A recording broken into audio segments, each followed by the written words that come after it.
Well, first of all, we are seeing crime going up in some cities. We're also seeing it leveled in others and going down in the third category. So, but I would hasten to add that the Attorney General has been instructed by the President to be very vigilant and go out in the cities where we are seeing crime go up, meet with the mayors and the police chiefs of those cities, figure out what we can do to help showing best practices to bring crime down.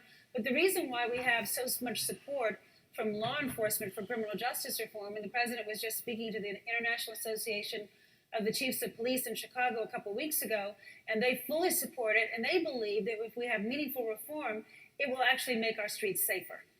If you keep people from going to prison in the first place, and they don't get caught up in that system, and they are getting employed, and they have ways of taking care of their family, that brings crime down. And so I think we have all of the stakeholders firmly engaged in this process as a way of keeping our neighborhoods safer and allowing people to lead productive lives. And one more question for you, and then I have to let you go. You guys have a year left now, with a smile. I wasn't smiling because it's only a year left. I was anticipating his question. And so what on this particular issue, what do you think the president wants his mark to be, and how engaged on it do you expect him to be in his post-presidency? Well, the answer to your first question, I'd start by saying, even though we only have 1 year left, it's the second half of the fourth quarter, but really big things happen at the end of the game, as we all know. And just look at this last year. We've had a terrific year. And if you recall, not that long ago, the press was calling the president lame duck, I think it was. Doesn't feel much like lame duck to me.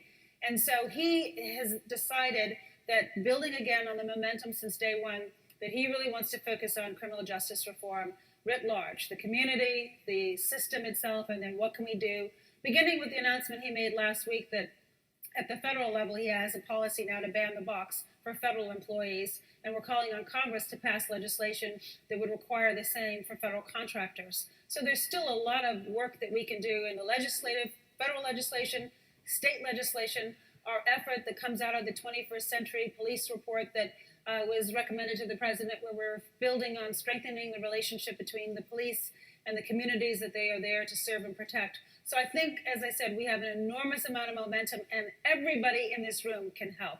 I mean, this should not be a problem that's viewed in isolation. It's a problem that touches all of us, and we need to own that responsibility and figure out what we can each do to improve our current system.